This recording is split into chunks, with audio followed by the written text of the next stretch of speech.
is not. Hey, it's Shannon from Creepy Kingdom. Thank you guys so See you much. again. Let's see you again. Nice to see you too. Thank you both for speaking with me again. Now that I've seen the movie, I have to say I had such a blast with it. I thought it was so much fun, super creative. The cast was tremendous.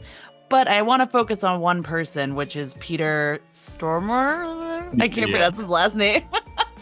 So for both of you, like, you know, horror has a long tradition of having like a harbinger of doom. Like I think of like Cabin in the Woods or The Hills Have Eyes, things of that nature.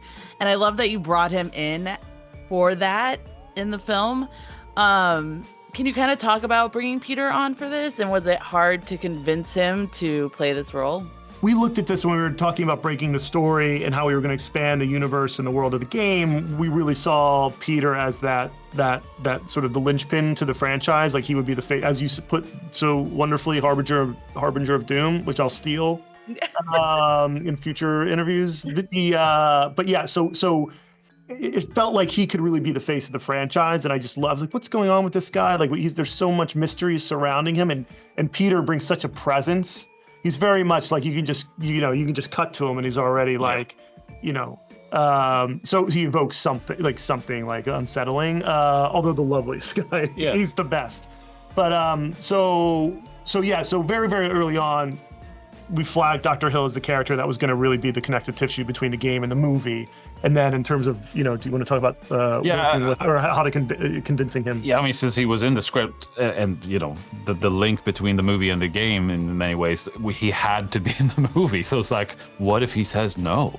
But, being a fellow Swede and being a fan of him for so long, I wrote him a letter in Swedish, giving him praise and telling him like how much I wanted him to be in the movie, and he was on board because he was like, yeah, and especially like, oh, you're Swedish too, then we can talk shit about everyone on set, and but he's very much like he cares about the role of Hill and everything very much, and he wants to sort of make sure that it's right. And, yeah, he's a great writer too. Like he has great thoughts and ideas and phrases and things like that. So it was an absolute pleasure to work with. Which was I did not expect that just because, you're just like, this guy's gonna be super intimidating. But I'm always scared of character actors because I'm never sure what I'm gonna get because they're like the best, but at the same time, I'm like, The thing about Peter though is that he loves Hello Kitty. So he has like his Hello Kitty backpack and stuff. Yeah. So it's like when he shows up, that's like, okay, you're not so scary. Like no, it's that. And when you text him, it's a lot of emojis. So you're like, no, this is nice. He also uses awesome. like GIFs of himself from movies, like reaction GIFs. And so when bringing this to life, I know it can be difficult to take something that's already kind of been created and bring it to life in your own way. So for both of you, whether it's writing, directing, whatever the case, what elements of the game felt essential to keep intact? And then how did you go about making it also your own while still honoring the source material? Well, we just talked about Dr. Hill, which I thought was probably the biggest element of it, and then of course the love for the genre that the game portrayed and sort of explored. We really wanted to bring to the movie, and I think the replayability factor of the game was what we talked about when we talked about sort of the mechanic of that time loop of the reset, but not wanting to get into where it felt like a pattern. So that was where we could really introduce the new subgenres of horror with each sort of, reset of the night.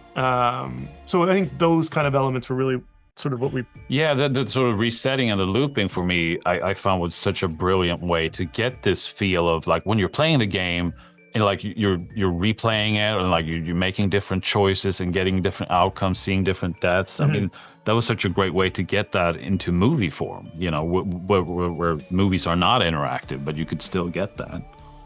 I wish I could talk more about this. There's so much, like the kills were some of the funnest kills I've seen this year. I just had like such a blast with this. I love the missing posters, everything. So thank you guys so much for taking thank you very much. Thank you. Again. It's good to see you again. Good to see you. Yeah. Have a wonderful time and all the best of luck.